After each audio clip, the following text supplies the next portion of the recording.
নজর রাখবো আমরা মুর্শিদাবাদের দিকে। মুর্শিদাবাদ, সেখানে বিডিওর কোয়ার্টারে দুষ্কৃতী হামলা। লালগোলায় বিডিও কোয়ার্টার লক্ষ্য করে ইট ছোড়া হয়। সিসি ক্যামেরায় বন্দি হামলার মুহূর্তে সেই ছবি আপনাদেরকে দেখাচ্ছে। দেখুন সিসি ক্যামেরার মুহূর্তে সেই ছবি, বিডিও কোয়ার্টার লক্ষ্য করে কিভাবে ইট ছোড়া হচ্ছে।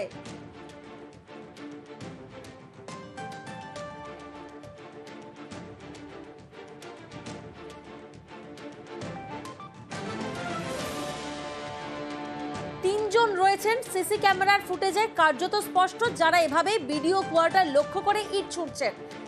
প্রণব প্রতিনিধি আমাদের সঙ্গে রয়েছেন। প্রণব, এই অভিযোগটাই প্রথম নয়, আগেও একাধিকবার এই বিডিও কোয়ার্টারে হামলা হয়েছে, আর এবার তো সিসি ক্যামেরা ফুটেজে কার্যত স্পষ্ট তিনজন মুখ ঢেকে ইট ছুঁড়ে তারা পালিয়ে যাচ্ছে।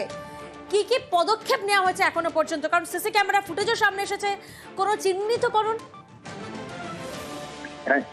ইতিমধ্যে কিন্তু সিসিটিভি যে ফুটেজ, সেই ফুটেজ খতিয়ে দেখা হচ্ছে এবং দুষ্কৃতীদের খোঁজে তল্লাশি চালাচ্ছে লালগোলা থানার পুলিশ। অভিযোগ যে বেশ কিছুদিন ধরেই কিন্তু এর আগেও দুষ্কৃতীরা হামলা করেছে এবং ওই লালগোলার বিডিও অফিসের বিডিও ছাড়াও যেমন যুগ্ম বিডিও এবং আরো এক সরকারি আধিকারিক কিন্তু ওই ক্যাম্পাসের মধ্যে থাকে, ওই আবাসনের মধ্যে।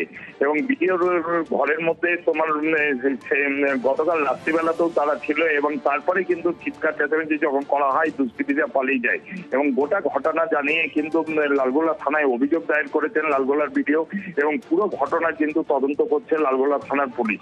বেশ,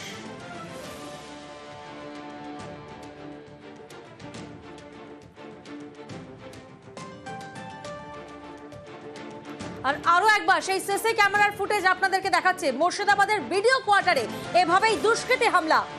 তিনজন তারা মুখ ঢেকে আসে এবং একের পর এক ইট ছোড়েন বিডিও কোয়ার্টারে।